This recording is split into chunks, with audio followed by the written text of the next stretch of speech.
नवीनपुर नामक कस्बा था। उस कस्बे में एक मासूम लड़की रहती थी जिसका नाम था सीमा। सीमा के माता पिता का देहांत उसके बचपन में ही हो गया था। उसके दादा दादी ही उसे पालते थे। दादाजी सीमा से बहुत प्यार करते थे, लेकिन दादी जी का प्यार सिर्फ अपने पोते रोहित पर था। सीमा बेटी, कहाँ हो? इधर आओ, तुम्हें कुछ दिखाना है। जी दादाजी, मैं आई। दादाजी ने मुस्कुराते हुए सीमा के हाथ में रंग बिरंगी पेंटिंग की किताब रख दी। ये देखो बेटी, तुम्हें चित्र बनाने का शौक है ना?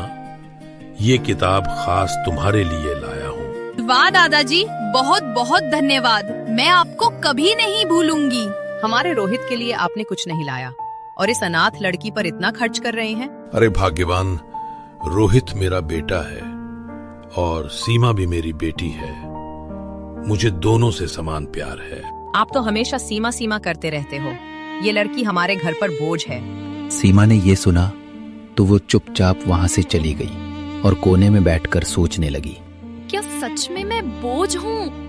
कुछ देर बाद सीमा ने हिम्मत करके रसोई में जाकर दादी से कहा, दादी जी, क्या मैं आपकी कुछ मदद कर सकती हूँ? अगर ये रसोई में काम करेगी तो पढ़ाई का शौक भूल जाएगी। ठीक है, आलू छील दे। अभी करती हूँ दादी जी। लेकिन सीमा धीरे धीरे काम करने लगी। अरे, तुझसे तो कोई काम ठीक से होता ही नहीं। बेकार है तू। सीमा की आंखें नम हो गईं। वो चुपचाप अपने कमरे में चली गई। इसी बीच रोहित बाहर से आकर बोला, माँ, मुझे नए जूते चाहिए। ठीक है बेटा, मैं दादाजी से पैसे मंगवाती हूँ। उन्होंने सीमा को आवाज दी। अरे सीमा, इधर आ। सीमा डरते डरते आई। अपने दादा से पैसे मांग ले और बोलना तुझे चाहिए। पर दादी जी, मुझे तो कुछ नहीं चाहिए। ज्यादा जबान मत चला। जैसा कह रही हूँ वैसा कर। मजबूरी में सीमा दादा के पास गई। दादाजी, मुझे थोड़े पैसे चाहिए। बिल्कुल बेटी, ले ये पैसे। पैसे लेकर सीमा ने दादी को दे दिया। दादी और रोहित दोनों खुश हो गए, लेकिन सीमा अंदर से बहुत टूटी हुई थी। एक दिन सीमा ने बाजार से लौटते वक्त देखा कि रोहित कुछ बड़े लड़कों के साथ गलत संगत में बैठा है और सिगरेट पी रहा है। वह डर गई और घर जाकर दादी को बताया। दादी जी, रोहित गलत लड़कों के साथ घूम रहा है। मुझे अच्छा नहीं लगा। चुप कर, मेरी बेटे के खिलाफ झूठ मत बोल। तू जलती है उससे। सीमा उदास होकर अपने कमरे में चली गई। रात को दादाजी ने देखा कि सीमा रो रही है। बेटी, क्यों रो रही है? सीमा ने सब सच्चाई बता दी। बेटी, तू चिंता मत कर। एक दिन सबको तेरा सच्चा दिल दिखेगा। बाद गांव के स्कूल मास्टर जी दादाजी से मिलने आए। रामेश्वर जी, आपकी पोती सीमा पढ़ाई में बहुत तेज है। मैं चाहता हूँ कि उसे शहर के अच्छे स्कूल में भेजा जाए। दादाजी खुश हो गए, लेकिन दादी जी भड़क उठी। इतने पैसे क्यों खर्च करें?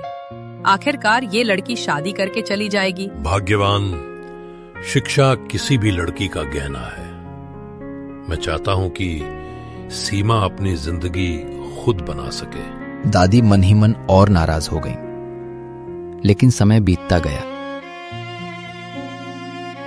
एक दिन अचानक गांव में खबर आई कि रोहित चोरी करते पकड़ा गया है। पूरा गांव बातें करने लगा। हे भगवान, मेरी परवरिश में ही कमी रह गई।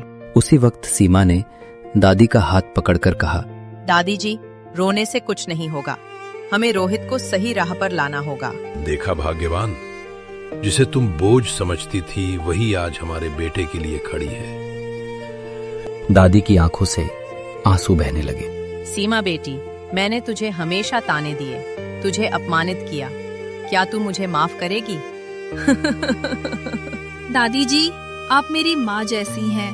मैंने आपको कब का माफ कर दिया। उस दिन के बाद दादी जी का दिल बदल गया।